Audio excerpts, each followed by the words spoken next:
Muy buenas tardes a todos y bienvenidos a este seminario que vamos a celebrar, organizado por el Real Instituto de Estudios Europeos de la Universidad de San Pablo CEU. En el Real Instituto de Estudios Europeos, desde hace años, dentro del número de proyectos de investigación que realizamos, nos han interesado los temas relacionados con los asuntos de los acuerdos comerciales. Hemos estado siguiendo a lo largo de los años y evidentemente es un horizonte enormemente interesante para lo que supone el desarrollo de la Unión Europea. Podríamos decir que es el área en el cual la Unión Europea está teniendo mayor incidencia a nivel global y lo está teniendo porque además ha incorporado en los acuerdos de nueva generación concluidos en los últimos años toda una serie de cuestiones que no eran tradicionales en los acuerdos comerciales o los de inversión.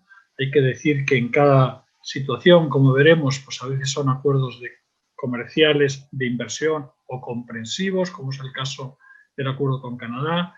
En otros casos son acuerdos meramente de inversión, como es el caso con China. Cada uno de ellos tiene sus peculiaridades, pero en todo caso lo que es muy novedoso es la introducción de las famosas cuestiones relacionadas con el comercio para todos, en su momento criterios de Marrakech, y todo lo que está vinculado con los temas de sostenibilidad, derechos medioambientales, derechos laborales, etc. Estamos, por tanto, en una verdadera transformación de lo que es la incidencia de la Unión Europea a través de esos vastos acuerdos comerciales, y no olvidemos de que estamos hablando del primer bloque comercial mundial, y por tanto su influencia en el conjunto de lo que ocurre en el comercio internacional desde el punto de vista de los contenidos estructural es muy relevante.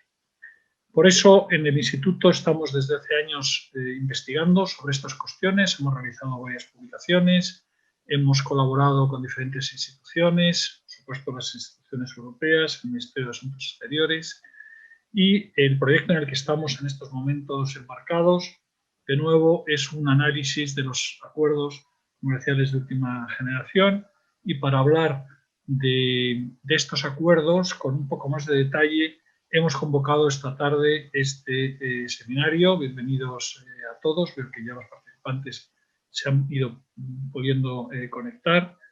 Vamos a hacer una sesión en la cual vamos a contar con la presencia de un destacado representante de la Comisión Europea, Jochen Müller, que va a hacer una introducción inicial sobre la nueva estrategia comercial de la Unión Europea, el documento muy reciente que puede ser un magnífico marco. Junto a ello también Jerónimo Maillo, catedrático de Derecho Internacional, Derecho Comunitario, coordinador también del Centro de Política de la Competencia en el Instituto, que hará una introducción, digamos, del conjunto de los acuerdos, y después pasaremos a detallar cada uno de ellos o los que hemos seleccionado. En primer lugar, el acuerdo con Canadá, el CITA, hablará Cristina Serrano Leal, técnico comercial, experta en acuerdos comerciales y muchas otras cosas, que le agradecemos mucho que pueda estar ahí con nosotros, colaboradora del Instituto desde hace muchos años.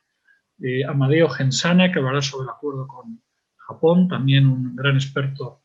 Muchas gracias por estar esta tarde aquí. Y Alan Tatam, profesor de la Universidad de San Pablo CEU, colaborador del Instituto, que hablará sobre el tema del Reino Unido, y yo mismo, que me referiré brevemente también, porque es un tema que me ha interesado y sobre el que he podido escribir recientemente alguna cosa, el acuerdo con China, también de enorme actualidad.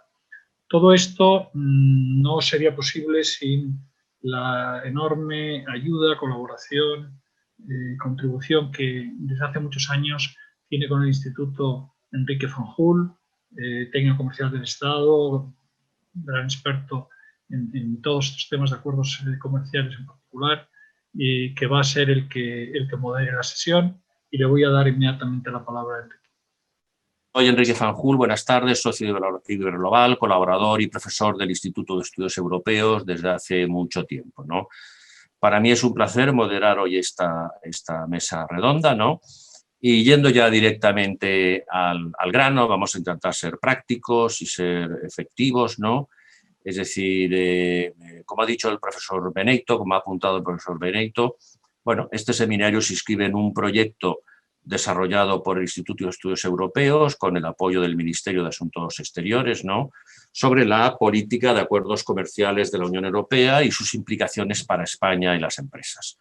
Dentro de ese proyecto se han elaborado una serie de monografías y aquí están hoy en día pues, los autores de estas monografías que nos van a exponer sus conclusiones, ¿no? Es decir, y también vamos a contar, como ha señalado el profesor Beneito, con Jochen Müller, de la representación de la Comisión, eres Jochen, si no estoy equivocado, de Deputy Head, según he visto, de representación de la Comisión Europea en Madrid, ¿no?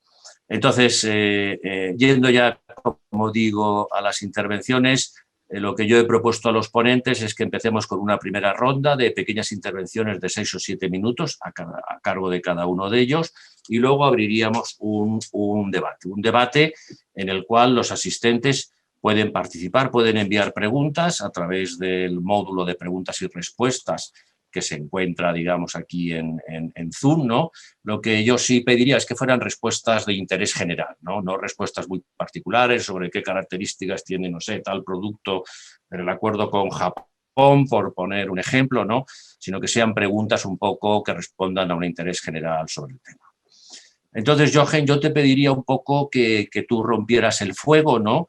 Hablando sobre todo, bueno, porque la verdad es que este proyecto es decir, ha cobrado una especial relevancia con la presentación de la nueva estrategia comercial de la Unión Europea, que fue presentada el pasado 18 de febrero, si no estoy equivocado, y tú nos podrías hablar un poquito de esta estrategia y también pienso yo que es interesante que nos hables un poco de cuáles son las perspectivas de aquellos acuerdos que están en curso de negociación, algunos de ellos desde hace tiempo. Algunos de esos acuerdos pueden ser muy importantes para España, como el de Mercosur o el de México. Pues cuando tú quieras, Jochen.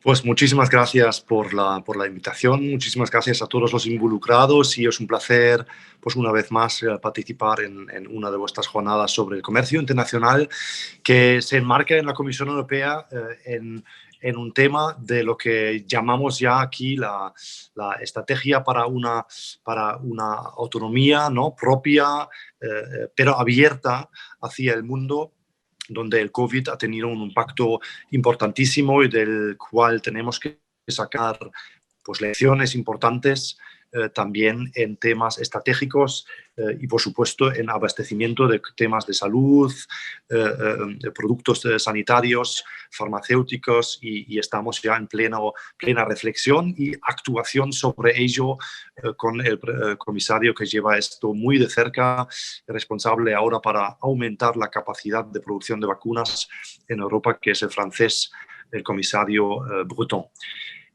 Yo quiero también enmarcarlo un poco, este debate, con 3 o 4 cifras, simplemente para que nos situemos, lo sabemos todos los que estamos aquí, que por supuesto el COVID ha tenido un impacto muy fuerte en el comercio internacional. En la Unión Europea las exportaciones e importaciones, dependiendo de los países, ¿no?, pero de media han caído un 10-15%, una situación muy dramática. También hay un estudio que me gustó mucho de KPMG, por qué no mencionarles, ¿no?, que han hecho un estudio con 500 directivos en España, preguntándoles cómo ha impactado la crisis en su negocio internacional, y de los 500 directivos, pues 2/3 han dicho que claramente ha disminuido, ¿no?, este comercio y ese negocio internacional para ellos, y de esos 2/3 también la mitad no prevé recuperar los niveles anteriores hasta el 2023. Es decir, allí vemos el impacto tan grave que ha tenido esta crisis y con la que todos están lidiando. Pero también es verdad que en todo esto también hay una oportunidad. Hay muchos de los empresarios también que han contestado que van a aumentar la parte de su negocio que depende del comercio internacional. Efectivamente, 41% dicen de esos 500 directivos, 41% de su negocio ya depende del comercio internacional, pero ellos prevén que eso aumentará a 45, incluso 50% en los próximos 2-3 años. Es decir, allí también una necesidad de mirar más al extranjero, porque eso también significa más resiliencia a choques dentro del país, dentro de España, y eso también se ha visto claramente en el comercio internacional y en el comercio de España cuando hablamos de cuánto PIB español depende del comercio internacional. En el 2009 han sido más o menos un 25%, hoy estamos, o antes de la crisis del COVID, estábamos en el 35% del PIB español que depende del comercio internacional, es decir, ya las empresas españolas miran hacia afuera y eso es un éxito, superando ya a países como Italia y Francia. Hablábamos de la consulta pública, eso que lanzamos en verano del año pasado para esa nueva estrategia de la Agenda Comercial Europea, estrategia comercial de la Unión Europea, y como has dicho, el 18 de febrero se presentó esa nueva estrategia basado en esa consulta pública, donde hemos tenido más de 400 respuestas de toda Europa, de muchas asociaciones empresariales, pero también de empresas individuales, sindicatos y todo tipo de actores de la sociedad civil.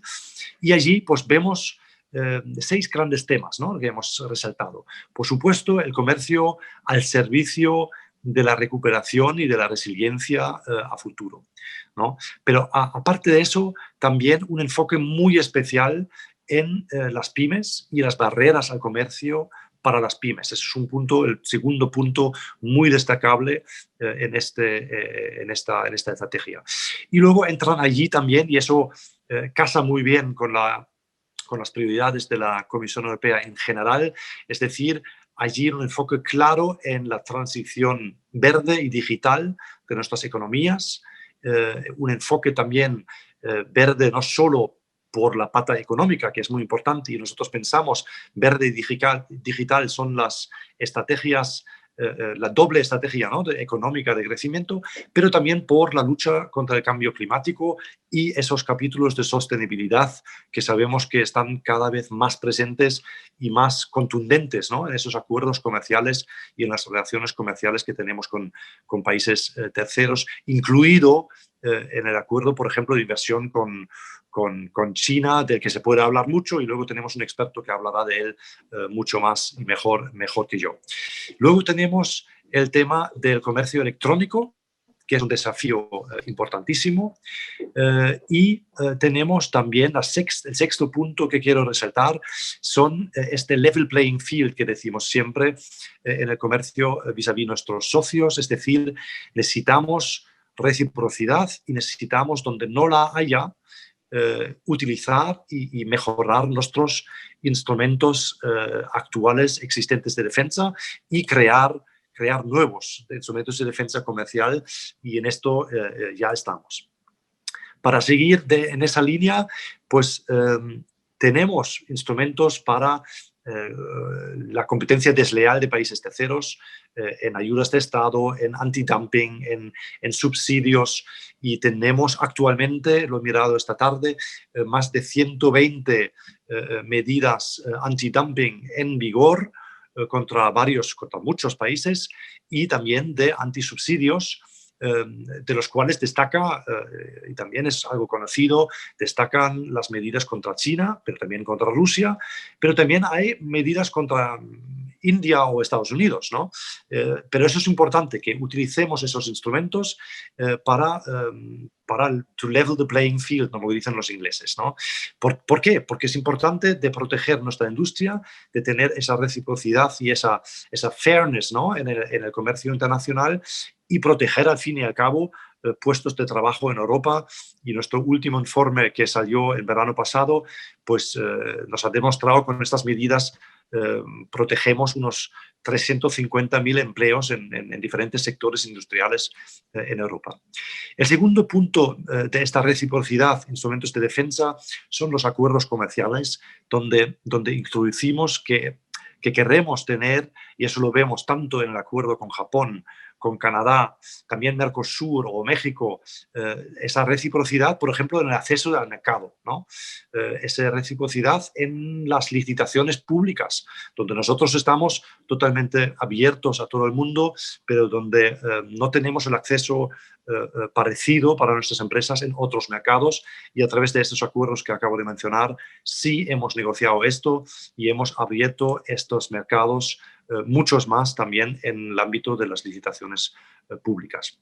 Luego tenemos un reglamento ya en vigor que es el marco de control de inversiones extranjeras, algo muy importante, sobre todo en sectores estratégicos, donde hemos conseguido por primera vez que los Estados miembros ven la necesidad de cooperar más en ese tema, donde se van a informar ahora en adelante sobre inversiones estratégicas en sus propios sectores estratégicos, y van a consultar a no solo la Comisión, pero todos los socios europeos, los otros Estados miembros, para ver si hay una inversión parecida o que si esta inversión tiene efecto sobre un país, otro país de la Unión Europea, para también tener una opinión, una forma, formar esa opinión conjuntamente y actuar conjuntamente, y pues con las leyes adaptadas a nivel español en marzo y junio del año pasado, pues actuar y posiblemente prohibir estas inversiones en sectores estratégicos.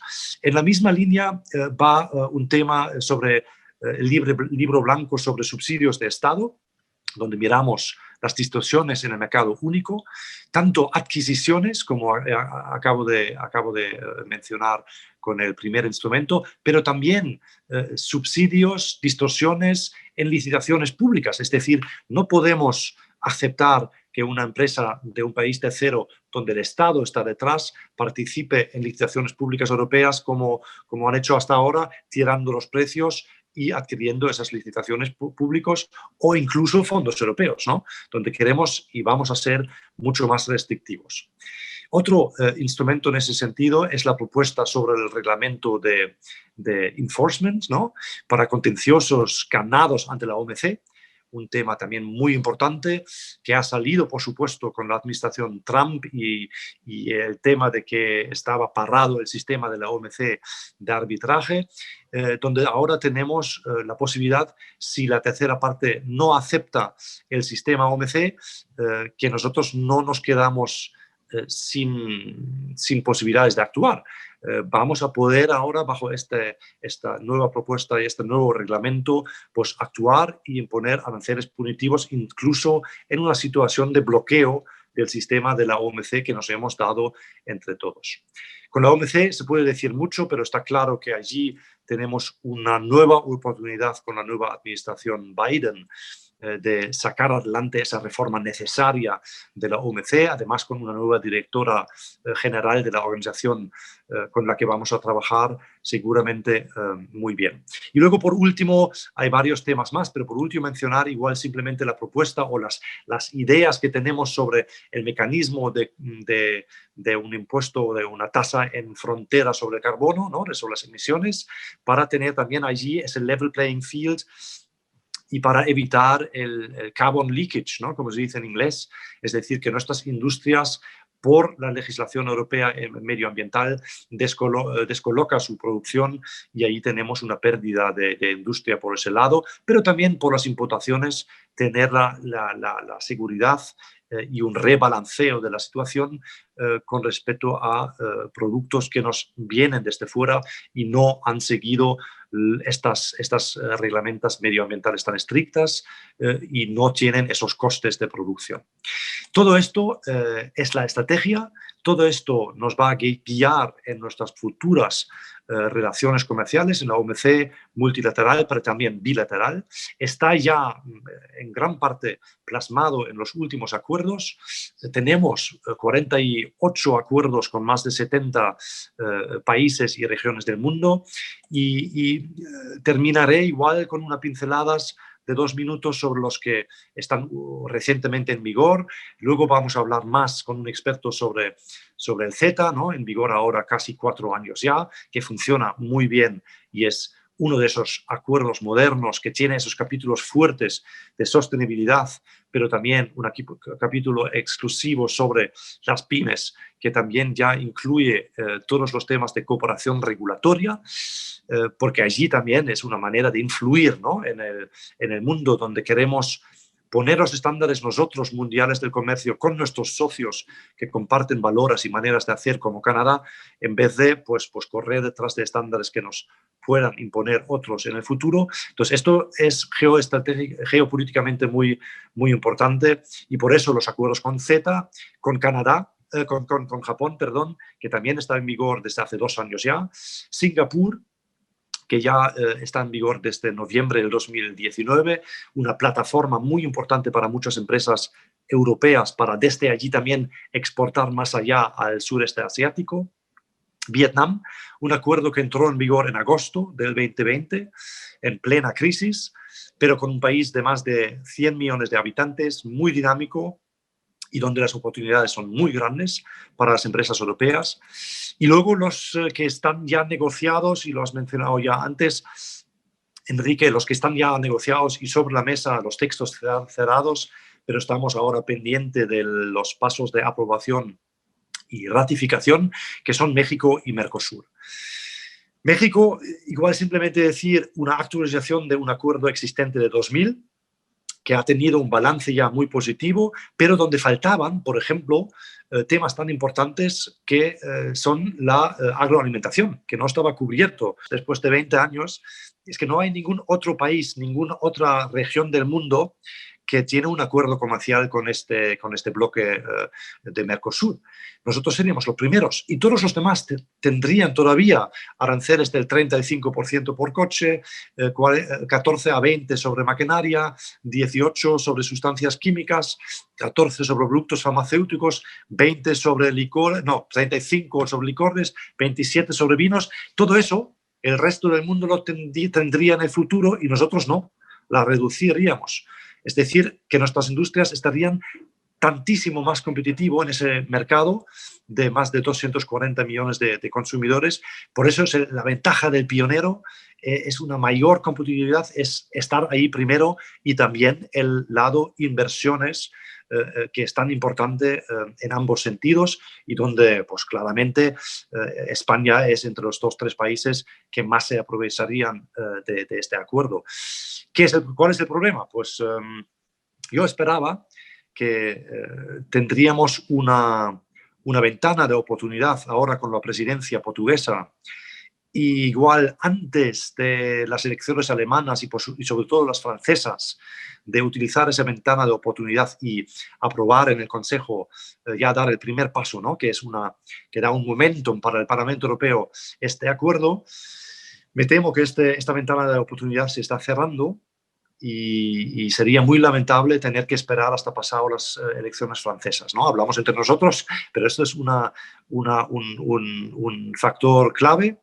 Las señales que llegan significa que Francia no quiere aprobarlo antes de las elecciones francesas. Yo pensaba, pues si lo hacen un año más antes, pues ya se diluye en la campaña después, pero no va a ser así, me parece. Entonces, eso es muy lamentable, porque speed matters as well, ¿no? La velocidad es importante.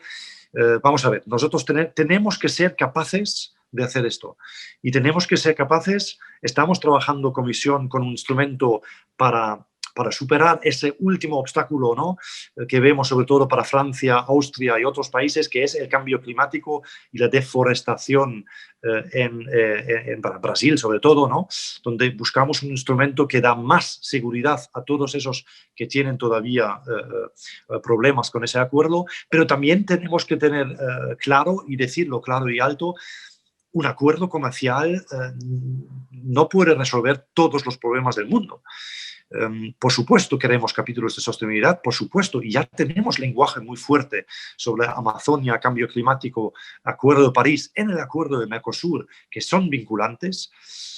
Es un instrumento y una palanca más, y es mejor tener esa palanca más para presionar a Brasil que no tenerla, pero el comercio tampoco puede resolver todos los problemas del mundo y tenemos que abrir también otros canales de presión hacia esos países que no ven el cambio climático como una prioridad suya. ¿Qué más puedo decir? Estados Unidos, muy positivo. Ya habéis visto, Airbus, Boeing, estamos avanzando. Tenemos que hacer un reset, ¿no?, de esa relación con la administración Biden, una oferta de agenda positiva. Lo estamos haciendo. Ahí va a haber más sorpresas y creo más positivas en los próximos años. Y finalmente Reino Unido, pues todo muy lamentable, la situación es la que es, tenemos que mirar al futuro, es duro, es más duro para ellos que para nosotros, pero es verdad, hay muchos sectores españoles que sufren actualmente, que tienen un gran mercado allí y que van a tener posiblemente menos mercado en el futuro, hay que adaptarse, ¿no? Eso es una realidad y por eso tenemos que ayudarles también a diversificar, abrirse a otros mercados. Y para eso tenemos todos los instrumentos en la mano y espero que esta tour de table de todos los acuerdos de nuestra consulta pública y de la nueva estratégica sirve para sentar un poco las bases para el debate de hoy. Muchísimas gracias. Muchas gracias, Jochen. Has hecho, la verdad, un repaso muy sintético, pero muy amplio de la situación de la Unión Europea en acuerdos comerciales, ¿no? Sé que te tienes que marchar antes, ya nos lo has dicho, pero ojalá que tengamos oportunidad de entrar a debatir alguno de estos temas posteriormente. Jerónimo Maillo, que es profesor del Instituto de Estudios Europeos, especialista en temas de la competencia, ¿no?, coordinador del Centro de la Competencia del Instituto, si no estoy equivocado, cuando quieras.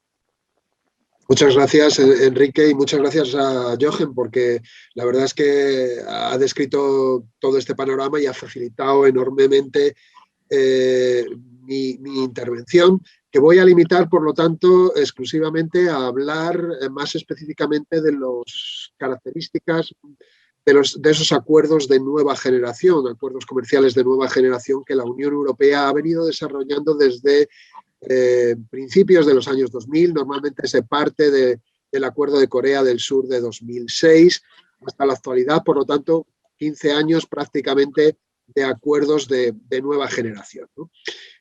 ¿Cuál es la base de toda esta nueva ola de acuerdos de nueva generación? Yo creo que, un poco en la línea que Jochen decía, nos encontrábamos con una Unión Europea que depende de forma muy importante del comercio, que es un actor comercial a nivel global importantísimo y que además tiene que seguir siéndolo. Y en una situación en la que además tiene que seguir siéndolo porque la mayor parte del crecimiento económico mundial se va a producir fuera, no dentro del continente europeo. Y en un contexto además en el que avances desde el punto de vista multilateral eran prácticamente imposibles. Hemos vivido un periodo de bloqueo y todavía seguimos en esa fase, aunque las expectativas hayan mejorado algo.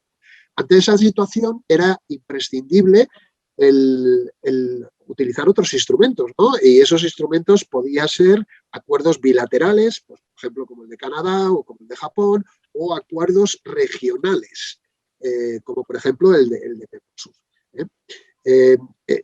Evidentemente, estos acuerdos además podrían facilitar en el futuro, dado que se camina hacia una mayor convergencia, podrían facilitar en el futuro también nuevos avances desde el punto de vista multilateral.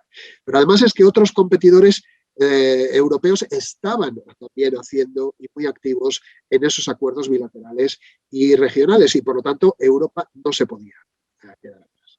Este es el contexto en el que nacen estos acuerdos de nueva generación, que Jochen ha descrito muy bien y que ha dado todo el panorama global.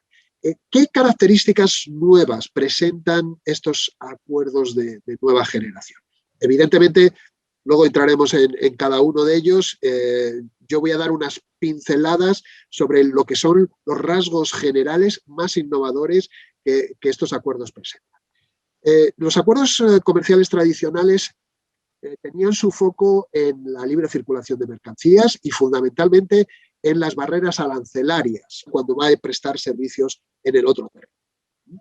Aspectos, por lo tanto, muy novedosos desde el punto de vista de servicios. También incluyen un capítulo de inversiones directas, inversiones no directas, protección de las inversiones. Se incluyen también en estos acuerdos aspectos relacionados con la propiedad industrial, tienen que ver con el comercio y la propiedad industrial. Como Jochen también comentaba, uno de los capítulos más trascendentales también de algunos de estos acuerdos son los temas relativos a la contratación pública. Y no solo, además, se produce una apertura de los mercados de contratación pública a nivel central, a nivel del Estado, sino también se baja a nivel regional, incluso a nivel local en algunos de esos acuerdos.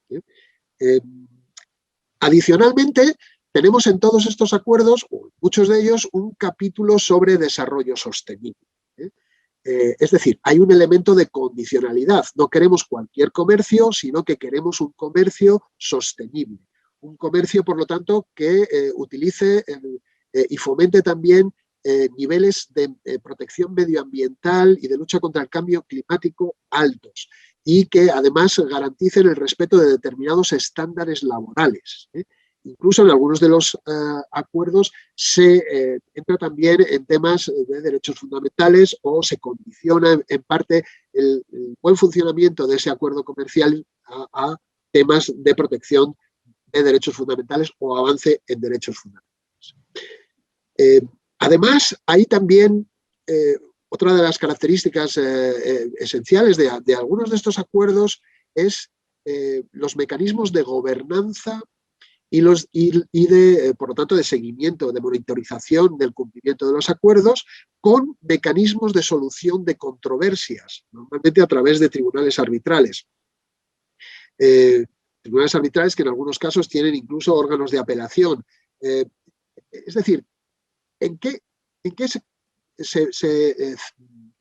por lo tanto, se resume todas estas nuevas innovaciones que han introducido los acuerdos de nueva generación? Pues básicamente estamos hablando de acuerdos mucho más ambiciosos que los anteriores, muchísimo más ambiciosos, mucho más amplios, que tienen un alcance mucho mayor, no solo centrado en mercancías, sino en muchos otros aspectos, que además son mucho más intensos, profundizan mucho más en la eliminación de barreras, articulan técnicas que facilitan realmente que tengamos un comercio de servicios, una apertura de mercados de contratación pública, una liberalización de inversiones y además con una determinada condicionalidad a temas medioambientales, a temas laborales o incluso a temas de derechos fundamentales, ¿no?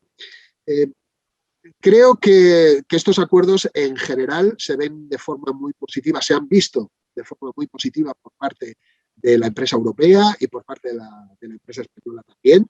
Evidentemente, yo creo que la sensación es que en algunos acuerdos se desearía que se hubiera avanzado más, que se den pasos sucesivos. Es clarísimo, por ejemplo, el caso de la empresa española con los temas de Mercosur, con los temas de la modernización del Acuerdo de Chile, con la puesta en funcionamiento de la modernización del Acuerdo de México. Pero yo creo que en general la sensación de la empresa española es que, desde luego, estos acuerdos sirven y han potenciado mucho las posibilidades de comercio de esas empresas españolas fuera.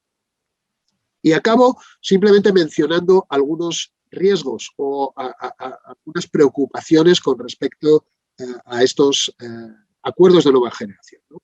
La primera preocupación puede estar centrada en la batalla de la opinión pública. Creo que algunos de estos acuerdos pues, han tenido problemas con la opinión pública, ¿no? Y problemas de ratificación también en algunos entes, estados o entes infranacionales. Lo hemos vivido con varios de los acuerdos, ahora mismo lo estamos viviendo también con el acuerdo de Mercosur, pero lo vivimos en su momento con el acuerdo de Canadá. De hecho, algunos de estos acuerdos han entrado solamente en aplicación provisional y todavía están pendientes, por lo tanto, de una puesta plena en aplicación. Creo que esa batalla de la opinión pública puede ser uno de los puntos débiles en los que hay que trabajar. Creo que hay que hacer una labor pedagógica, una labor de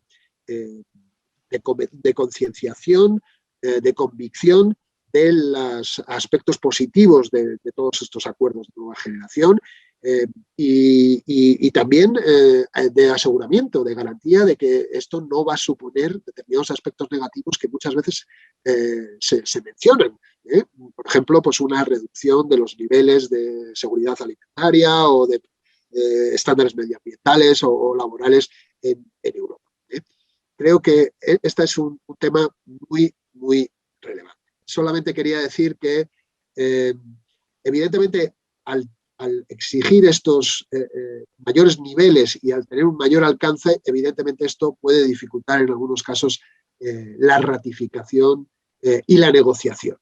Y el otro punto clave, yo creo, para el desarrollo de estos acuerdos son gobernanza y el cumplimiento, que creo que es uno de los aspectos más novedosos de los acuerdos y de lo que va a depender también su éxito en el futuro. Y ahí lo dejo. Muchas gracias. Muchísimas gracias, Jerónimo. Pues yo creo que podemos pasar ahora a hablar del CETA, del acuerdo con Canadá. Tenemos a Cristina Serrano. Ella es autora de una monografía sobre el CETA dentro de este proyecto que mencionaba antes, ¿no? Pero aparte de eso, Cristina tiene una perspectiva mucho más amplia. Ha sido directora general de Relaciones Económicas Internacionales, fue consejera económica y comercial de la representación española en Bruselas, ¿no? Con lo cual, bueno, tiene una perspectiva, nos puede aportar cosas, probablemente posteriormente en el debate, que vayan más allá de lo que es estrictamente el acuerdo del CETA. Pero bueno, Cristina, cuando tú quieras. Muchas gracias, Enrique. Muchas gracias también al Instituto de Estudios Europeos por la invitación a participar en este seminario. Y efectivamente, mi intervención enlaza, yo creo, perfectamente con la que ha hecho Jerónimo, porque el acuerdo de la Unión Europea con Canadá, el acuerdo global económico y comercial con Canadá, que conocemos por sus siglas en inglés, CETA, es uno de los máximos exponentes, quizás el mayor exponente, ¿no? O el mayor ejemplo de lo que son los acuerdos de nueva generación de la Unión Europea y un ejemplo muy claro también de la importancia que tiene la política comercial de la Unión Europea en el marco de lo que es la acción exterior de la Unión Europea, ¿no? Es uno de los instrumentos más potentes que tiene la Unión Europea para llevar a cabo su acción exterior. CETA es un acuerdo amplio, moderno, ambicioso. Es un acuerdo que tardó más de 5 años en negociarse y 9 rondas de negociación. Tuvo un debate también intenso en cuanto a su aplicación. Finalmente entró en aplicación provisional el 27 de septiembre del año 2017. Lleva ya, pues, efectivamente casi 4 años de aplicación, pero aún está pendiente de ratificación por parte de varios Estados miembros de la Unión Europea. Como digo, responde al modelo que ha señalado Jerónimo, es decir, una ambición muy grande en cuanto a la eliminación de barreras arancelarias, prácticamente una eliminación total, casi de barreras arancelarias, con algunos periodos transitorios para productos sensibles como la pesca y algún contingente arancelario también para productos sensibles de ambas partes, ¿no? Como han podido ser pues la carne o los lácteos, pero sobre todo mucho énfasis en lo que es la eliminación de las barreras no arancelarias, que son además las más importantes en el caso de los países desarrollados, ¿no? Y aquí en Canadá tenemos un gran ejemplo de lo que es un país desarrollado que lleva a cabo un acuerdo de libre comercio con la Unión Europea. De hecho, yo creo que es después de Corea, que también es un país desarrollado, Canadá, miembro del G7, pues es el ejemplo de acuerdo con un socio muy desarrollado con el que compartimos un modelo económico similar, con el que compartimos también reglas y valores comunes y una forma de entender el comercio y la regulación nacional similar. Por tanto, el acuerdo se centra en la eliminación de barreras no arancelarias, muy importante. También el ámbito de los servicios. El ámbito de los servicios es fundamental en el acuerdo CETA. Por primera vez se establece un amplísimo capítulo de servicios basado en el enfoque de lista negativa, algo que no tenía el acuerdo con Corea, y esta nueva forma de negociar le da muchísima potencia, muchísima fuerza a la Unión Europea y permite alcanzar compromisos amplios en sectores muy variados, desde el sector financiero, que tiene un capítulo específico en el caso de Canadá, hasta los sectores de servicios aeronáuticos, servicios marítimos, ingeniería, por supuesto, servicios de consultoría, en el caso de arquitectos, además con una posibilidad de alcanzar acuerdos de reconocimiento mutuo, etcétera. Y yo creo que también podemos destacar el acuerdo con Canadá por el capítulo de inversiones tan importante que ha traído y que ha conllevado, tanto en el acceso a las inversiones, lo que denominamos el preestablecimiento, como en el posestablecimiento, en lo que es la protección de las inversiones. En el primer caso se ha facilitado mucho el acceso a las inversiones en cuanto a la ratificación, porque, como digo, algunos colectivos de la sociedad civil cuestionaron el hecho de que fuera necesario realmente introducir protección de inversiones y un mecanismo de resolución de disputas inversor-Estado con un socio desarrollado como Canadá, y al llevarse a cabo la fase final de la negociación de Canadá con la negociación plena con Estados Unidos del TTIP, hubo bastante contaminación respecto a este tema y un cierto, como digo, sentimiento de miedo, ¿no?, por parte de algunos colectivos a que se produjera una mayor litigiosidad, y a que hubiera continuos casos de protección de inversiones, y realmente pues el capítulo de protección de inversiones, que está muy modernizado y que fue una gran inversión de la Comisión Europea para conseguir un sistema nuevo y que respondiera mejor a los requisitos que demandaban las empresas y la sociedad civil, pues no ha podido, como digo, entrar todavía en aplicación. Lo hará cuando se ratifique el acuerdo por parte de todos los Estados miembros. Otra de las fortalezas del acuerdo muy importante para España, más allá de la eliminación de aranceles, que por supuesto ha favorecido mucho a las empresas españolas de productos agrícolas, del sector agroalimentario, ha sido los avanzados compromisos en contratación pública, otra de las características señaladas, y especialmente a nivel local y provincial. Hay unas 100 empresas españolas instaladas en Canadá en diversos sectores con inversiones muy importantes. Hay que recordar que las empresas españolas figuran en el ámbito de construcción y energía, figuran entre las principales multinacionales a nivel mundial, y el hecho de que se pueda acceder a licitaciones a nivel provincial pues ha sido realmente también un importante avance. Como digo, la novedad del acuerdo radica también, como ha señalado también Jerónimo, en el amplio capítulo de desarrollo sostenible. En realidad son 3 capítulos, uno de comercio y desarrollo sostenible, otro de comercio y normas sociales y otro tercero de comercio y normativa medioambiental. Relativamente fácil negociarlo con Canadá, porque es un socio con el que compartimos un enfoque muy próximo, la Unión Europea y Canadá, en los 3 temas, en la necesidad de preservar el medio ambiente, en cumplir con los compromisos internacionales de normativa social y laboral y en la lucha contra el cambio climático. Otra cuestión es, como se ha señalado también por Jochen, en el caso de otro tipo de acuerdos donde ha habido más dificultad. Pero Canadá es el primer, yo creo, acuerdo CETA en el que realmente este es un tema ya fundamental que posteriormente se va a seguir arrastrando en los acuerdos posteriores en los que ha influido el CETA, como son los acuerdos de Japón, el acuerdo con Japón, el acuerdo con Vietnam, el fallido o suspendido acuerdo con Estados Unidos y los acuerdos actualmente en negociación como son Nueva Zelanda y Australia. También ha influido en el acuerdo con México. Para no alargarme demasiado, sí que querría incidir en que el acuerdo ha sido positivo tanto para la Unión Europea como para las empresas españolas. Es cierto que la Unión Europea es el segundo socio comercial de Canadá en importancia tras Estados Unidos, y que en cambio Canadá pues, es el socio comercial número 12 de la Unión Europea, y que hay un cierto desequilibrio en cuanto a las cifras. Y lo mismo podríamos decir en cuanto a la importancia cuantitativa del acuerdo para España. Canadá ocupa el puesto número 20 entre los socios comerciales de España fuera de la Unión Europea y el número 30 entre los socios globales. pero no se trata tanto de un tema cuantitativo como también de todos estos aspectos cualitativos que incluye el acuerdo y que han permitido, en primer lugar, señalizar a Canadá como un mercado de oportunidad para la empresa española. Era muy desconocido y se ha generado un aumento de las exportaciones muy sustancial en los primeros años de aplicación del acuerdo. Este último año ya con la crisis del comercio pues no ha sido tan grande. Pero además, en segundo lugar, para aumentar la inversión, como digo, española en Canadá. En las empresas españolas, las pymes se han podido beneficiar, también las canadienses, también de la facilitación reglamentaria que incluye el acuerdo. Pues, por ejemplo, evitando tener que hacer dobles certificaciones, tanto en la Unión Europea como en Canadá, gracias a una serie de certificados de conformidad para determinados productos industriales, como juguetes o material electrónico.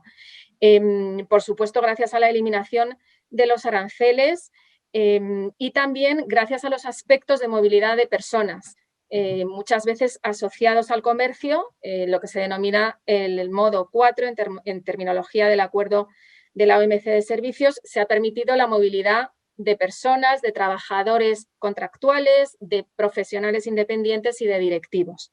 España es en estos momentos el sexto exportador de la Unión Europea a Canadá y el quinto importador tras la salida del Reino Unido, que ha sido bastante significativa dado que Reino Unido era el primer socio comercial de Canadá en la Unión Europea. Y los resultados, como digo, positivos, pues se ven simplemente comparando las cifras.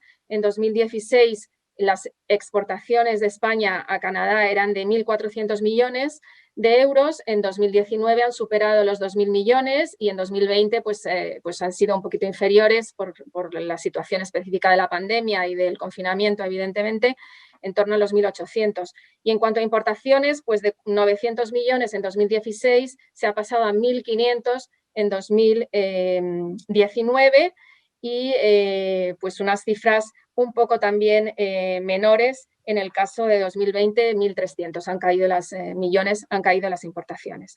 También a nivel de la Unión Europea el aumento se cuantifica aproximadamente en un 25-30% del comercio de la Unión Europea con Canadá en este escaso tiempo.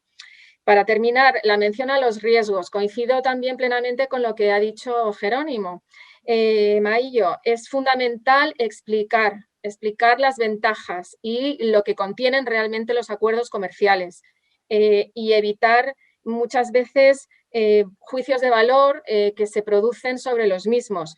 Es cierto que, como digo, la introducción en cualquier acuerdo de los temas de protección de inversiones genera un debate importante, son temas muy importantes, es una competencia que asumió la Unión Europea en cuanto a la inversión directa tras el Tratado de Lisboa en el año 2009 y que es muy significativa, y en el caso de Canadá pues eso ha influido claramente en la ratificación, en el retraso en la ratificación por parte de algunos países, y en estos momentos pues hay aproximadamente 16 Estados miembros que han concluido los procesos de ratificación, pero quedan países todavía tan importantes como Alemania, Francia o Bélgica, que están aún pues, sin haber ratificado el acuerdo. España lo hizo, uno de los primeros países en ratificar en el año 2017, en octubre de 2017.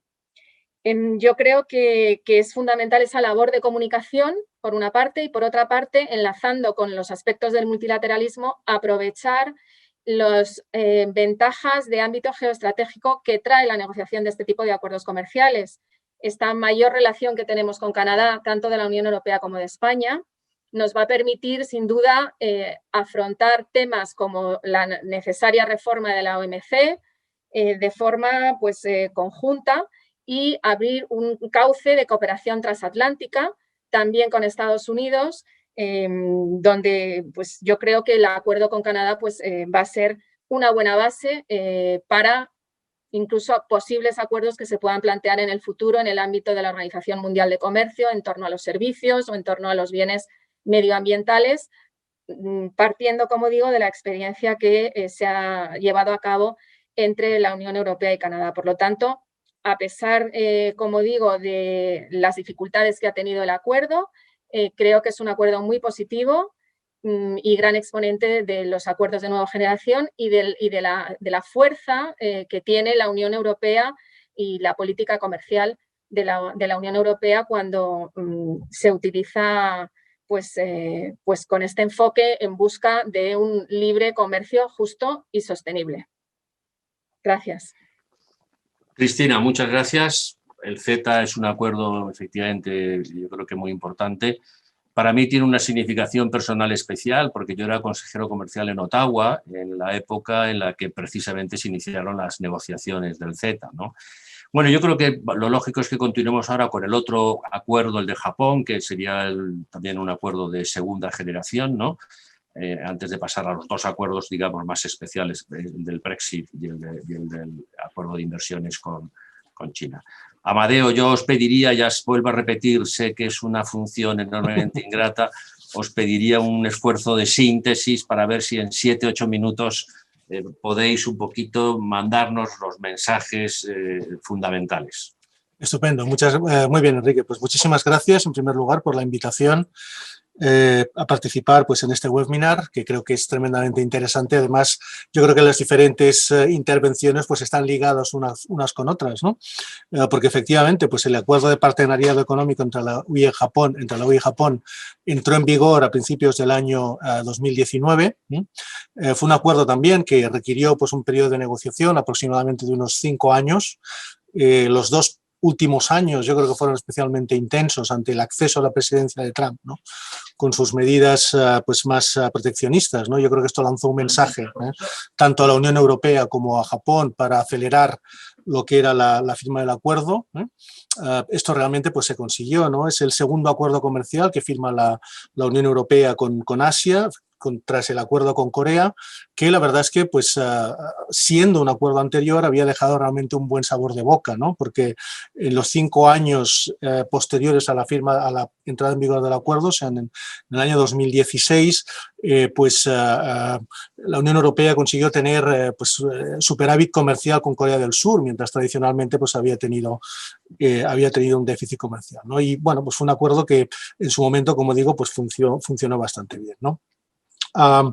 Bien, decir que al igual que en el caso de Canadá, pues bueno, toda la parte de eliminación o reducción de aranceles quizá no es tan importante al ser dos economías avanzadas. Con el caso de Japón, pues el arancel medio con la Unión Europea estaba en el 4%, con lo cual no eran aranceles excesivamente elevados, pero sí que hay que destacar 2 capítulos. Uno es al agroalimentario. En el tema agroalimentario, los aranceles con Japón pues sí que eran muy altos. En productos como, por ejemplo, el queso estaban en el 30-40%, en productos como el vino estaban en el 15%, en productos como la carne de vacuno pues estaban en el 38%, y por lo tanto pues las reducciones o la eliminación de aranceles, ¿no? Para el sector exportador europeo pues han sido realmente importantes, especialmente en el caso español, ¿no? Luego también era muy importante todo el capítulo relativo a los automóviles, porque bueno, pues tanto la Unión Europea como Japón pues tienen 2 sectores de la automoción muy importantes, ¿no? Aquí el acuerdo al que se llegó pues es a la eliminación de esos aranceles en un periodo de 7 años. Anteriormente pues a la entrada en vigor del acuerdo pues estaban en el 10%, y también pues la eliminación de los aranceles a los componentes de automoción, ¿no? Como en el caso de Canadá, pues también yo creo que el tema de barreras no arancelarias era tremendamente importante, quizá la parte más importante, tanto lo que eran las barreras fitosanitarias como los obstáculos técnicos al comercio, ¿no? Y ahí pues realmente pues, bueno, se ha avanzado muchísimo, por ejemplo, pues en el tema de homologaciones, en el tema de estándares industriales. Antes Japón requería pues estándares diferentes a los internacionales, ahora se homologan, con lo cual, bueno, pues en este capítulo, como digo, pues también se avanzó muchísimo, ¿no? Y por otro lado, pues bueno, hablar también de los otros capítulos, ¿no? A los que se ha hecho referencia anteriormente, como pueden ser todo el tema de sostenibilidad, que es importante, todo el tema de protección de la propiedad intelectual. Esto quizá ayer no era tan importante porque, bueno, pues ya con las reglas de la OMC pues teníamos realmente un marco, ¿no? Más o menos estable en este tema, ¿no? Y bueno, pues también todo el tema de compras públicas, ¿no? Que en Japón está prácticamente cerrado. O sea, el 96% de todas las compras públicas, tanto de la administración como de diferentes pues, entidades como universidades, hospitales, etcétera, en Japón, pues estaban en manos de empresas japonesas y ahora pues todo este mercado realmente se ha abierto para la mayoría de las ciudades, ¿no? Es difícil porque básicamente, pues aparte, ¿no? de lo que pueden ser los obstáculos que han sido eliminados a través del acuerdo, pues hay todo un tema, ¿no? relacionado con las costumbres, ¿no? con un poco la integración que tienen las empresas japonesas, pero creo que es algo tremendamente interesante, ¿no? Bueno, entonces, a partir de aquí, bueno, pues decir que al contrario de lo que ocurre con el acuerdo con Canadá, pues aquí no se contempla, ¿no? un mecanismo de protección de las inversiones. Básicamente, pues Japón yo creo que en este aspecto era un poco reacia a negociar, que dentro del acuerdo pues se incluyera pues un mecanismo de protección de las inversiones.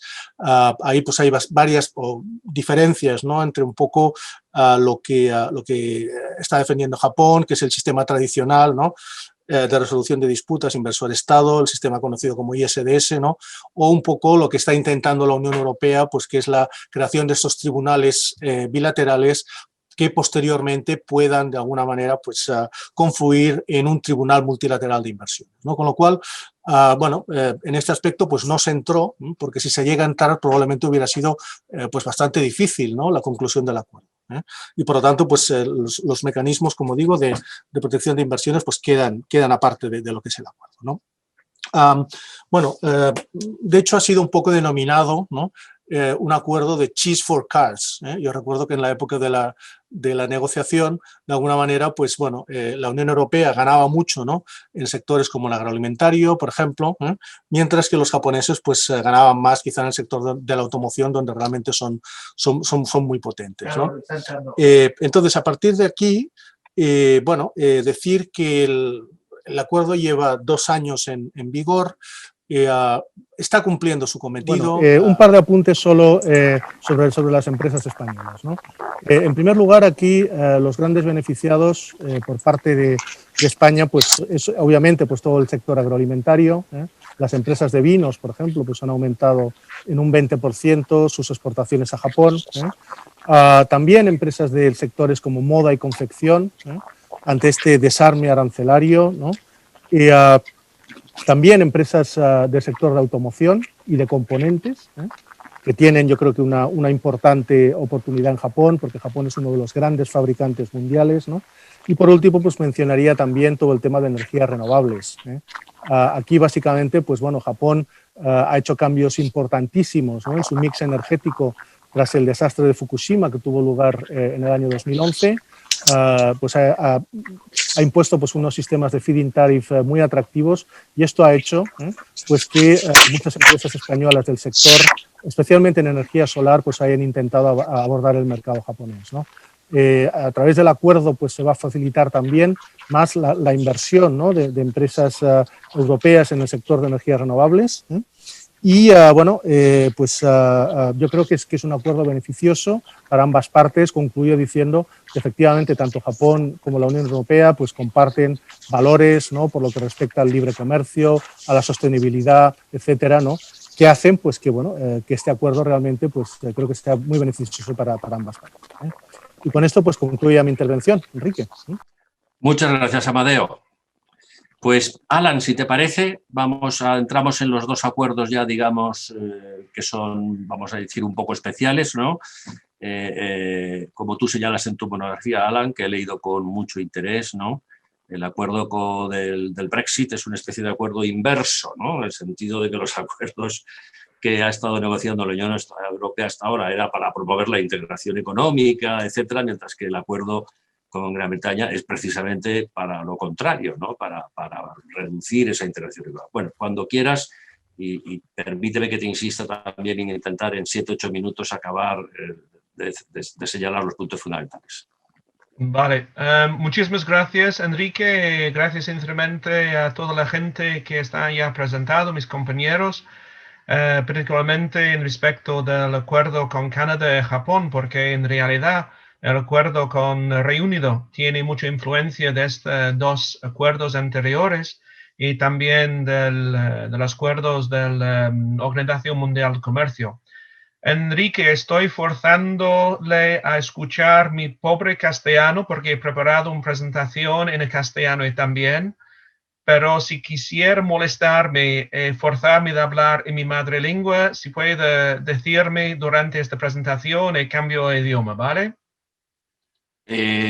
Si quieres hablar en inglés, Alan, puedes hacerlo. Yo estoy convencido de que todos los asistentes hablan y entienden inglés. Sí, pero con respecto a los españoles hay que usar algunas veces español, perdone, para mimar mi respeto por la nación donde vivo en este momento.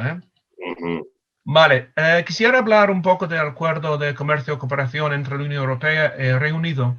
En realidad, este acuerdo se basa en los acuerdos, como dice, comerciales con Canadá y Japón, y muchas de sus disposiciones se derivan de las contenidas en varios acuerdos celebrados por la Organización Mundial de Comercio. Sin embargo, el acuerdo con el Reino Unido se celebró en realidad como un acuerdo de asociación. Y ahí radica la paradoja fundamental del acuerdo. Los acuerdos comerciales suelen estar diseñados para garantizar la convergencia de las economías de los estados que firman el acuerdo. El ACC, por el contrario, está diseñado para gestionar y controlar la divergencia entre las dos partes, ya que el Reino Unido busca determinar su propia legislación distinta a la de la Unión Europea. El acuerdo, en realidad, representa un enorme paso atrás respecto a la situación en la que el Reino Unido formaba parte del mercado único en la Unión Aduanera. Pero en la actualidad tenemos un problema. Debido al acto de celebración del acuerdo entre las partes de Nochebuena, no hubo tiempo para que el Parlamento Europeo diera su consentimiento. De esta forma, el acuerdo adquirió fuerza provisional, pendiente de la consideración y votación del Parlamento. La fecha límite original se fijó para febrero y luego se extendió al abril. Ahora, con los problemas comerciales con Irlanda del Norte, el Parlamento Europeo ha suspendido toda consideración del acuerdo. Sin este consentimiento del Parlamento, no establecen los órganos políticos, técnicos y parlamentarios necesarios para que el acuerdo funcione. Este marco institucional utiliza modelos existentes creados con respecto otra vez a los acuerdos comerciales con Canadá y Japón, así como los de la Organización Mundial de Comercio. En cuanto a las fortalezas del acuerdo, se podría mencionar que las importaciones y exportaciones no están sujetas a derechos de aduana y no existen restricciones o cuotas entre las partes. Además, el acuerdo vincula al Reino Unido con la legislación de la Unión Europea más de lo que probablemente quisiera hacer a través de las cláusulas sobre la igualdad de condiciones, como estaba hablando Joaquín de level playing field. El Reino Unido no puede retroceder sus normas, por ejemplo, sobre protección laboral o medioambiental, sin una amenaza de represalia por parte de la Unión Europea en forma de un nuevo tipo de medida denominado reequilibrio, rebalancing. En estas situaciones, la Unión Europea podría reequilibrar el acuerdo imponiendo contramedidas porque creía que estaba sufriendo daños debido a las medidas adoptadas por el Reino Unido. Tales contramedidas de la Unión Europea, por ejemplo, la introducción de aranceles, deberían ser necesarias y proporcionadas. Hay muchos campos que no están regulados por el acuerdo. Por ejemplo, las partes deben llegar a un acuerdo distinto para regular la prestación de servicios financieros entre ellas. También faltan acuerdos complementarios sobre el reconocimiento mutuo de calificaciones para las profesiones diversas. Y la rápida adhesión del Reino Unido a la Convención de Lugano, a fin de garantizar el reconocimiento y la ejecución de las sentencias civiles y comerciales, también es una prioridad. En la medida de lo posible, en virtud de las disposiciones de dicho acuerdo, la Unión Europea ha intentado recoger los intereses de las empresas españolas y europeas. Por ejemplo, para la industria pesquera y las comunidades costeras que dependen de ella, el acuerdo les da 5 años y medio para adaptar sus pautas de pesca a fin de hacer frente al aumento de las cuotas para los barcos pesqueros británicos.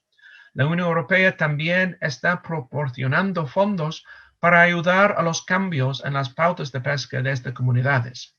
Otro punto positivo proviene actualmente de la falta de preparación británica para controlar las importaciones y exportaciones en sus fronteras. Por lo tanto, hasta finales de este año, las importaciones que ingresan a Gran Bretaña desde la Unión Europea, Irlanda del Norte, están sujetas a las llamadas inspecciones flexibles o light touch en las fronteras. En realidad, se realizan pocos controles. Sin embargo, hay pocas ganancias para cualquier empresa. Las empresas de ambas partes han perdido económicamente y seguirán haciéndolo en el futuro. Al menos las empresas españolas todavía tienen la opción de encontrar nuevas cadenas de suministro dentro de la Unión Europea o de establecerse en el Reino Unido, que puede ser la opción más barata que la de tener que pagar más por la importación de bienes. En este sentido, es necesario sacar lo mejor de un mal tratado, en mi opinión. Quizás el mayor riesgo para el funcionamiento del acuerdo es la continua controversia entre las partes sobre Irlanda del Norte. Como se puede recordar, según el acuerdo de salida de 2020, Irlanda del Norte permanece en el mercado único en la Unión aduanera de la Unión Europea con respecto a la importación y exportación de bienes. Esto significa que los bienes que llegan de Gran Bretaña están sujetos a controles sanitarios de otro tipo, así como la IVA de importación. Aunque los controles debían introducirse gradualmente durante los primeros meses de 2021, el gobierno británico ha ampliado unilateralmente el periodo para su introducción hasta finales de este año. Actuó sin consultar previamente a la Unión Europea.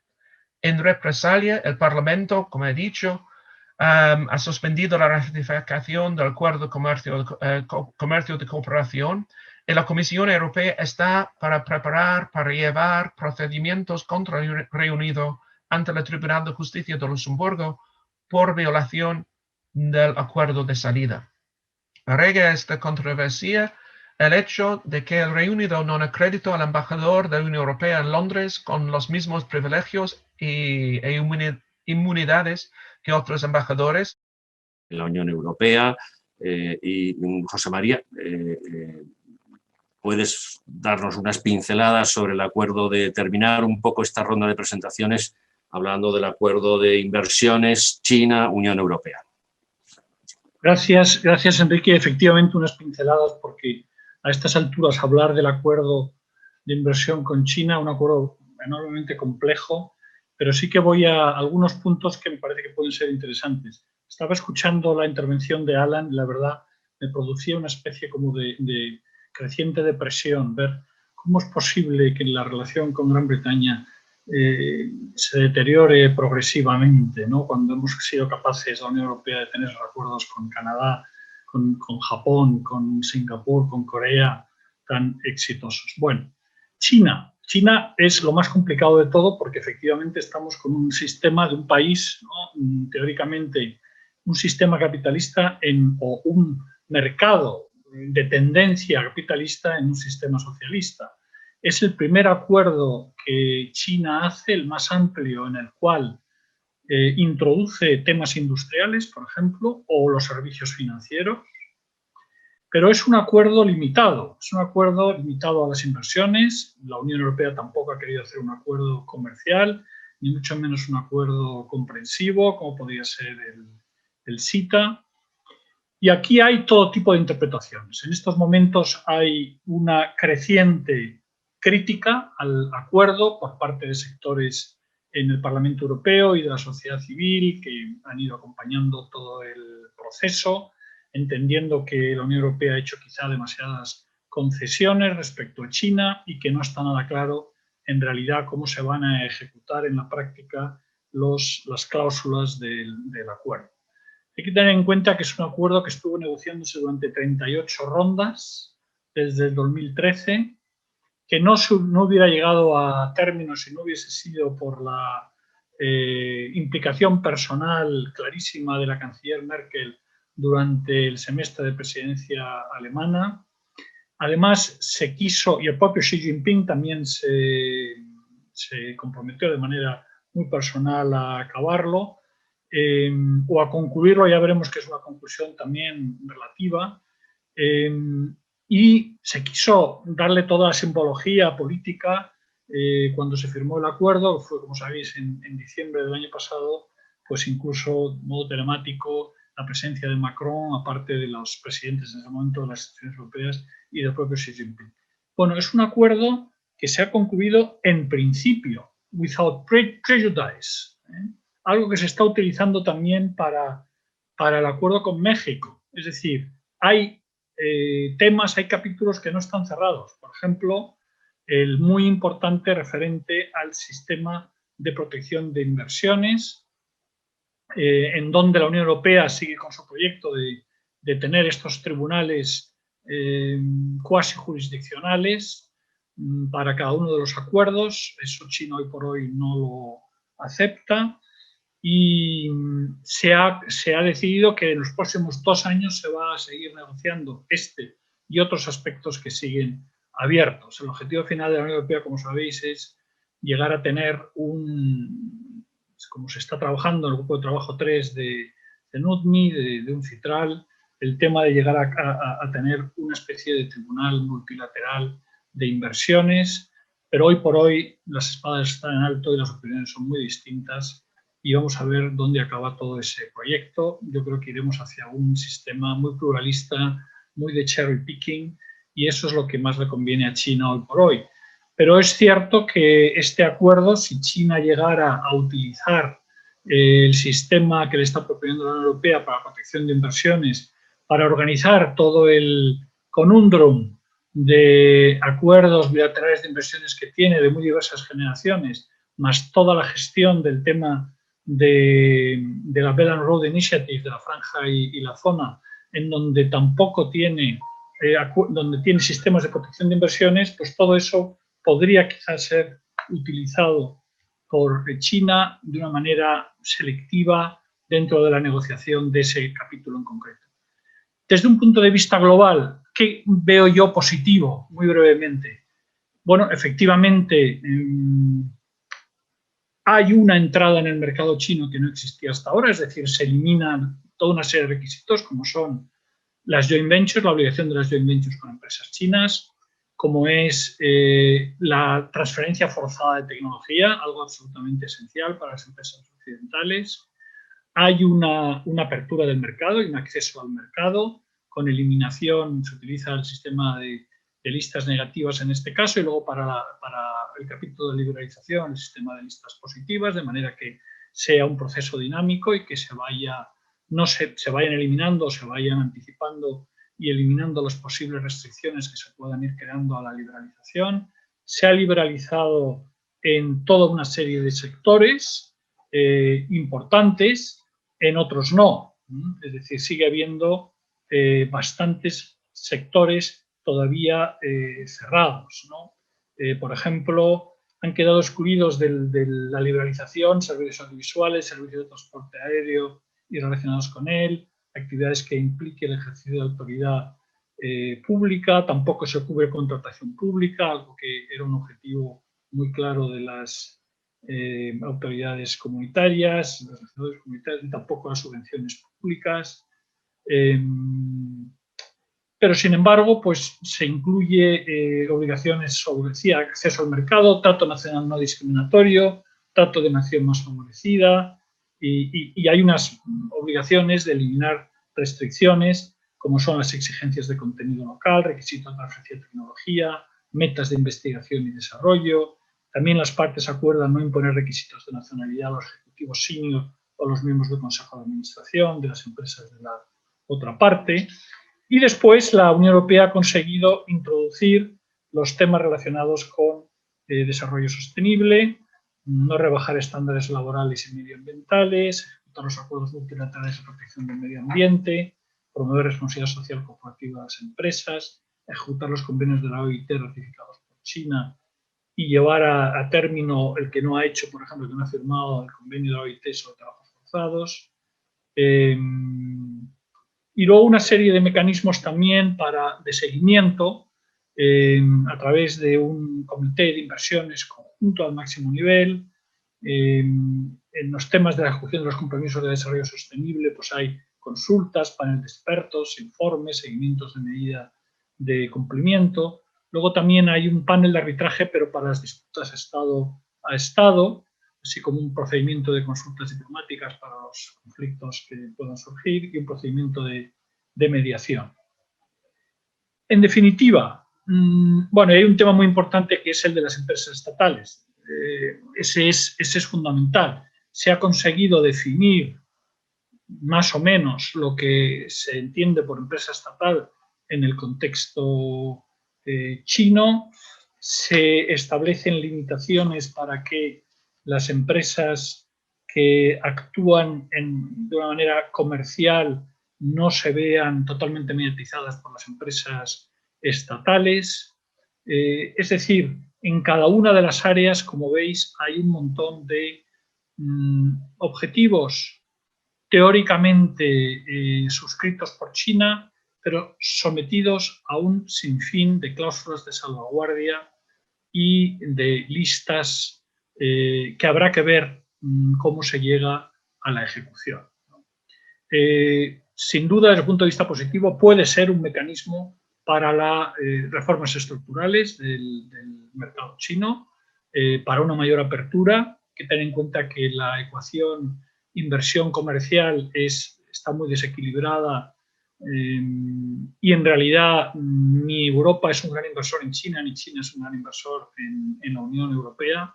De hecho, niveles relativamente bajos para lo que significa los dos bloques, frente a la relación comercial que se ha convertido en la primera en los últimos años, después de la etapa Trump, ¿no? Y después lo que es interesante también yo creo que es ver cómo todo esto se articula con el resto de medidas normativas que ha ido introduciendo la Unión Europea, por ejemplo, como hablábamos antes, el tema del screening, ¿no? El tema de comentaba Jochen, el tema de las limitaciones desde el punto de vista de la inversión en sectores estratégicos, ¿no? Cómo se compatibiliza el acuerdo de inversiones con los sectores estratégicos que están definidos de manera muy amplia en el reglamento de la Unión Europea y las propias medidas nacionales que han ido adoptando los países miembros, ¿no? Y por otro lado, pues es obvio que se trata de un gran desafío geopolítico, cómo gestionar esta multidimensionalidad de una gran China con la cual colaboras en algunas cuestiones, como por ejemplo inversiones o comercio, o cambio climático, o en operaciones de ayuda humanitaria en Naciones Unidas, pero por otro lado pues es un competidor estratégico y en otros casos un adversario global, ¿no? Esas diferentes definiciones que se intentan dar a la relación muy multidimensional con China, pues creo que van a ser complejas de ser gestionadas. Como decía, hoy por hoy es un paso adelante, no exento de crítica por parte de muchos sectores. Como estamos viendo también ahora, y hace referencia a esto, el tema de las sanciones por derechos humanos, pues muestra que, de nuevo, es muy difícil separar lo inversor comercial de lo político de derechos humanos.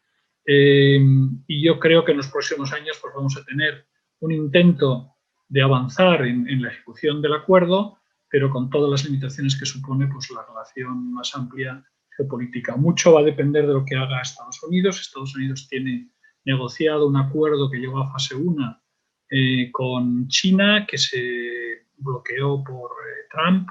Y el gran tema es cómo este triángulo, sobre la base de una vuelta de Estados Unidos a la multilateralidad, se gestiona. Lo primero entre Estados Unidos y Europa.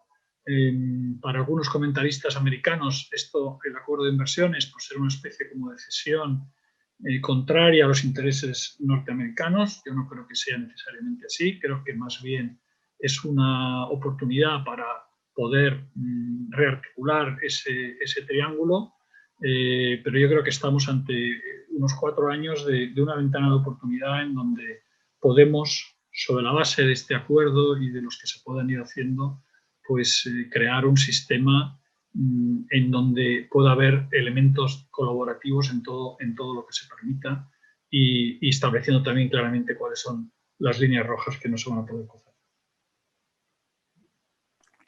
Muchas gracias, José María. Bueno, tenemos ya muy poquito tiempo, hemos avanzado mucho, ¿no? Yo quería plantear 1 o 2 preguntas muy rápidas y aprovechando, José María, tu última intervención y la mención que has hecho a que los temas comerciales están hoy en día muy imbricados con los temas geopolíticos, ¿no? Quería plantearte una cuestión extensible también a todos los demás, puesto que no es una cuestión estrictamente, digamos, del acuerdo de inversiones de China, ¿no? Un tema sobre el que se ha especulado y se ha escrito mucho en los últimos tiempos es la posición de la Unión Europea en la competencia geoestratégica que hay entre China, que ha habido entre China y Estados Unidos. Yo creo que ayer se ha producido un cambio cualitativo muy importante, ¿no? Con la adopción de sanciones, como sabemos, que han adoptado primero de manera concertada la Unión Europea, Estados Unidos, Canadá, Reino Unido. Es la primera vez, creo yo, no sé si estoy equivocado, que estas potencias occidentales que agrupan a unos 30 países del mundo occidental se ponen de acuerdo para imponer unas sanciones a China. Es la primera vez también, desde 1989, desde los sucesos de Tiananmen, que la Unión Europea adopta sanciones contra China. Mi pregunta es, frente a esas polémicas discusiones de cuál es la posición de Europa, si equidistante, si de autonomía estratégica, etcétera, en la competencia geoestratégica entre China y Estados Unidos, estas sanciones de ayer y la escalada previsible de acciones que va a haber pueden suponer que definitivamente la Unión Europea en su política comercial y en su política internacional en general se alinea en un bloque, por así decirlo, que llamemos occidental, liderado por Estados Unidos? Si me preguntas a mí, yo creo que va a haber... Me pregunto a ti y a todos, porque repito que es un tema que entiendo que es de alcance general, digamos, ¿no? Creo que va a haber un momento muy importante, que es esta conferencia que quiere organizar Biden de las democracias occidentales. Yo creo que ahí es donde, y vamos en esa dirección, a tener, espero, una estrategia común de los países occidentales de defensa de las democracias y de los valores del Estado de Derecho. El gran tema es cómo todo eso se relaciona con el gran tema de nuestro tiempo, que es la emergencia de China, ¿no?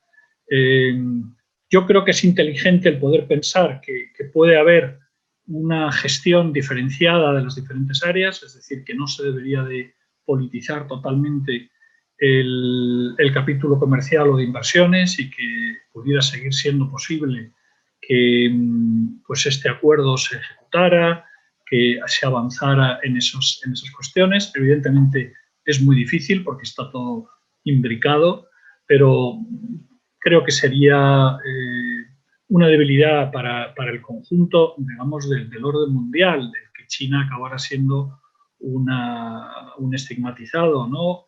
Es decir, hace falta que China esté, yo soy partidario del engagement, que China esté dentro, pero teniendo un marco y un mapa de actuación en donde sabemos que hay pues líneas rojas que son intocables. Por ejemplo, el tema de los uigures pues es una línea roja donde hay que decir claramente cuáles son los valores occidentales y, sin embargo, pues otros en donde la cooperación es posible.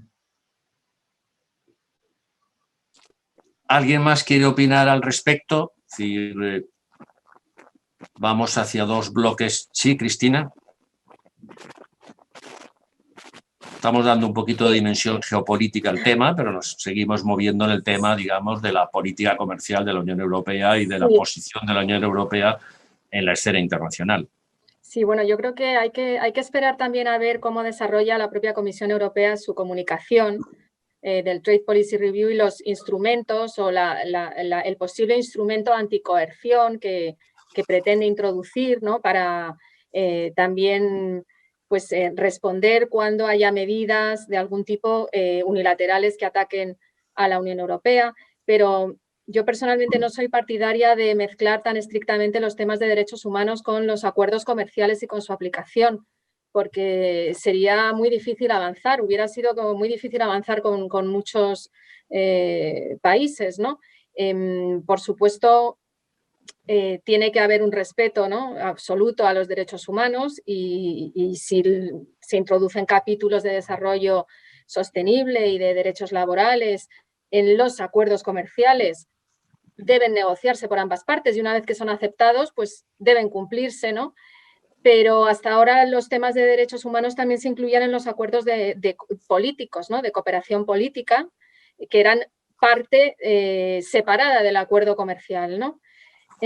Lo que quería decir en el caso de China es que es muy difícil, de todas maneras, aislarse de la importancia económica que tiene China y de lo interrelacionados que estamos con China. También lo está Estados Unidos, pero también en la Unión Europea, ¿no? Ahora mismo China es el tercer suministrador de España, si no recuerdo mal.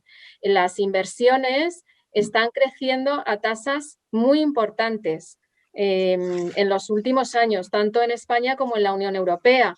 Pues no sé si puedo estar desfasada, no sé si era el noveno inversor en términos absolutos, pero esto se está moviendo rápidamente hacia adelante, ¿no?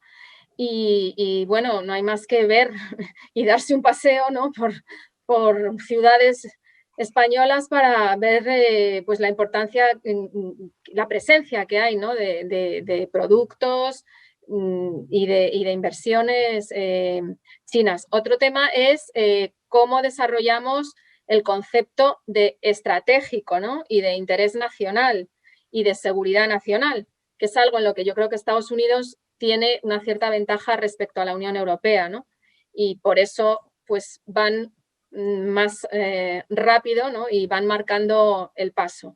Pero es complicado, ¿no? Porque por una parte, efectivamente, como dice hoy mismo el comunicado de la Comisión Europea, China es un socio comercial y así lo han destacado en las recientes cumbres, ¿no?, Unión Europea-China, y al mismo tiempo, novedad del año 2020, un rival sistémico, ¿no?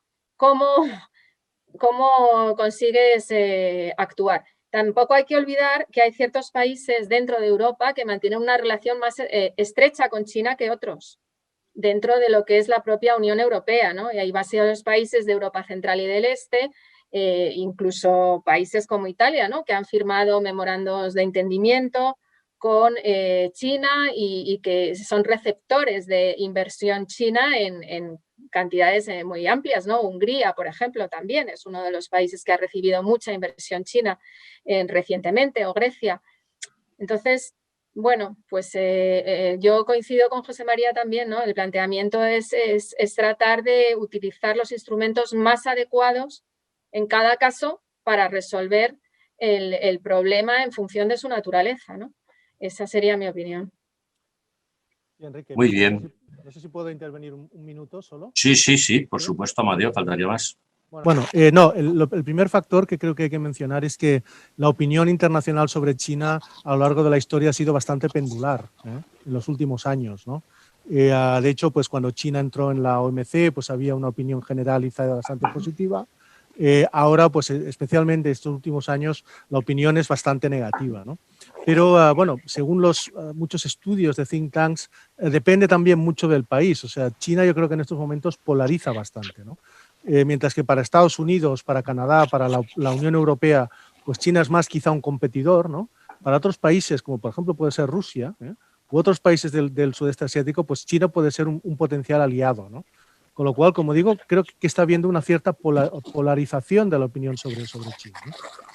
Por otro lado, sí que creo que esto, como decías, Enrique, pues supone un cierto cambio, ¿no?, de juego en el papel que había tenido la Unión Europea hasta ahora, que había sido pues más bien neutro en estas cuestiones, ¿no? Y bueno, vamos a ver un poco hacia dónde evoluciona esto, pero sí que creo que puede haber cambios, ¿no?, en los próximos años, ¿no? Luego, en tercer lugar, pues decir también, yo que he tratado mucho con Japón, ¿no?, que este juego geopolítico, esta combinación de geopolítica y y intereses comerciales, pues es algo que China ya está haciendo durante muchos años con Japón. Me refiero a que, bueno, pues cada cierto tiempo pues, hay acusaciones de China, ¿no? Por un poco por la invasión japonesa, ¿no? Que tuvo lugar antes de la Segunda Guerra Mundial. O sea que, bueno, China juega relativamente bien, ¿no? en este ámbito. Y bueno, pues decir que efectivamente yo creo que lo mejor es un poco, en la medida de lo posible, pues separar las cosas, porque los intereses europeos, bueno, como decía Cristina, Volkswagen, por ejemplo, pues fabrica 6 millones de coches en el mundo y 3 millones, o sea, el 50% de su mercado mundial está en China. Así que nos estamos realmente jugando mucho, ¿no? Y yo creo que en ese aspecto pues hay que tener un poquito de cuidado, hay que tener un poquito de cuidado porque las cosas pues se pueden complicar. Muy bien, pues yo para terminar os voy a hacer una pregunta muy telegráfica para que me respondáis un poquito telegráficamente, volviendo un poco ya más estrictamente al tema de la política comercial de la UE y también a lo que ha constituido un tema central de este proyecto, que repito que este seminario se inscribe en un proyecto más amplio, y volviendo y digamos refiriéndonos un poquito al tema más bilateral de España, ¿no? Mi pregunta un poco así, repito, telegráfica, puesto que ya es tarde, es: ¿vosotros creéis que en líneas generales España ha sido efectiva a la hora de transmitir sus intereses, de que se plasmen sus intereses en los acuerdos comerciales que ha firmado la Unión Europea? Es decir, que ha tenido España unos canales de influencia, de exposición de su postura, que han permitido que efectivamente los acuerdos firmados reflejen los intereses españoles.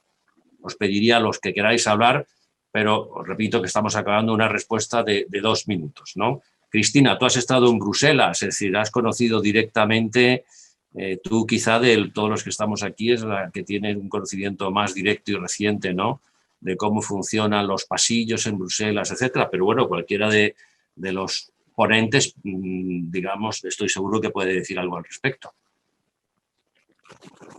Si me dejáis romper el hielo, Enrique, yo muy brevemente, Sí. claro, ¿qué voy a decir? Pues que sí que hemos sido muy activos, que hemos hecho todo lo que hemos podido y más, ¿no?, para defender los intereses españoles, y que es verdad que cada vez es más complicado, porque muchas veces los intereses no se defienden en las reuniones solamente, sino que hay que hacer una labor complementaria, ¿no?, de interacción continua con la Comisión para explicar las posiciones, porque somos muchos Estados miembros, somos 27, antes 28 Estados miembros, cada uno tiene sus propios intereses y la Comisión tiene que hacer ahí un poco balance entre todas las peticiones de los Estados miembros. Ya sabéis que es la Comisión Europea la que negocia directamente con el país.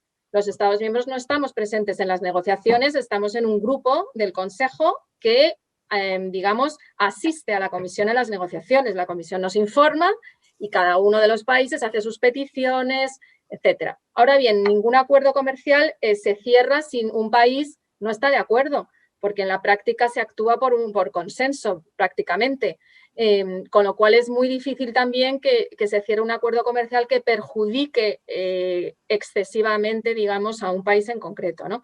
Pero vamos, yo creo que desde España pues se hace todo lo posible, no solamente los funcionarios de Bruselas, sino también pues la Secretaria de Estado de Comercio, la ministra de Industria y Comercio, el anterior ministro de Economía, cuando Comercio pertenecía a Economía, etcétera. Y que bueno, que España es uno de los países más activos en el ámbito de la política comercial, sin duda, ¿eh? Y Cristina, perdóname un momento, ¿y han funcionado también los canales de comunicación, digamos, entre la administración y las empresas españolas para recoger, por así decirlo, las opiniones de las empresas, sus intereses, sus demandas? Por mi experiencia cuando estuve desde subdirectora precisamente de política comercial con Iberoamérica y América del Norte, cuando se retomó, cuando se estaba negociando Mercosur, como ha estado 20 años siempre en negociación, pues estábamos con Mercosur, también con CETA, se mantienen continuas reuniones y contactos. Esa es precisamente la labor de la Secretaría de Estado de Comercio, una de las labores, mantener contacto con las asociaciones. Las agrarias son muy activas, pero también con las distintas asociaciones y con pues las cámaras de comercio, la patronal, etcétera, que transmiten continuamente sus peticiones. También esa época me tocó el acuerdo con Estados Unidos y puedo decirte que sí que recibíamos no solamente por escrito peticiones, sino reuniones con asociaciones, y en el ámbito ahora, por ejemplo, de Brexit, pues también se ha hecho una labor bastante importante. O sea, que yo creo que eso además es una labor continua de día a día de la Secretaría de Estado de Comercio. No, a mí eso personalmente me consta, es decir, lo que pasa que me parecía interesante tratarlo y que lo oyeran los asistentes al seminario. Yo colaboro mucho con el Club de Exportadores, soy miembro del Club de Exportadores, y en el Club de Exportadores, que agrupa a una serie de empresas españolas muy importantes en los mercados internacionales, las reuniones con representantes de la administración son constantes, ¿no? No sé si alguien quiere añadir respecto a este tema de los intereses de España, su reflejo. ¿Alguien quiere añadir algo? Jerónimo, ¿tú? Enrique, sí, solamente apuntar que este nuevo formato de acuerdos de nueva generación, yo creo que a España le viene bien. Le viene bien porque abre el sector agropecuario, que antes no estaba abierto en muchos de estos acuerdos, porque abre el sector servicios, porque abre la contratación pública. Y luego yo creo que hay que ver también como un gran éxito la modernización del acuerdo con México, el cierre del acuerdo con Mercosur y lo que está negociándose también con Chile, es decir, y los acuerdos con Perú, Colombia, Ecuador, en fin, yo creo que España se ha visto muy beneficiada de este nuevo formato, de esta nueva ola, ¿no? Y del nuevo tipo de acuerdos de nueva generación. Sí, perdona, Enrique, por interrumpir, pero creo que es muy importante lo que ha dicho Jerónimo, y es que España siempre ha defendido los acuerdos con los países iberoamericanos. O sea, hemos sido decididamente la voz de Iberoamérica en la Comisión Europea en las negociaciones, ¿no? Eso ha sido en la política comercial y en otro tipo de ámbitos, pero muy especialmente en el ámbito de la política comercial, ¿no? No sé si Amadeo y Alan quieren añadir algo a este respecto. Sí, solo una observación. Está la diferencia profunda entre el gobierno español y el gobierno británico en respecto a las negociaciones para el acuerdo de comercio y cooperación. El gobierno español estaba escuchando a la industria española, a las cámaras de comercio, de todo esto. En Reino Unido están muchas cosas, muchas veces que vienen las empresas, las asociaciones, Confederación de British Industry y todo esto, y los ministros, no quisiera encontrar con ellos, no quisiera escucharles, y al fin tenemos un acuerdo que está en esta manera contra los intereses de la industria, la importación, exportación y servicios financieros británicos. Solo mi observación.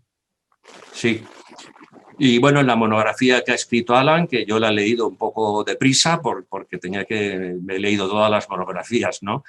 Pero creo que es muy útil porque tú en tu monografía, Alan, bueno, como todos los demás, pero tú de una manera, yo diría que especialmente intensa, le prestas constantemente mucha atención a la implicación que tienen los acuerdos para España, etcétera, ¿no? Y haces una referencia a un tema que me parece muy interesante, que es el tema de involucrar a la sociedad civil. Es decir, luego para el desarrollo de las relaciones económicas en general, mencionas concretamente a las cámaras de comercio, a la Cámara de Comercio Española en Gran Bretaña, a la Cámara de Comercio Británica aquí en España, que son dos cámaras efectivamente muy, muy activas, ¿no? Bueno, cuando se publiquen las monografías, que espero que será pronto, seguro que van a ser de interés para mucha gente, ¿no? No sé si tú, Amadeo, quieres decir algo por tu profundo conocimiento de Japón, ¿no? Es decir, y porque llevas además mucho tiempo al frente del Departamento de Economía y Empresa de Casa Asia, donde ahí también organizáis muchas cosas con las empresas, ¿no? Y con la administración. Sí. No, realmente, bueno, solo responder a una pregunta, ¿no?, que había en el chat diciendo de por qué realmente se interrumpió la negociación con ASEAN, ¿no? Y un poco qué perspectivas hay.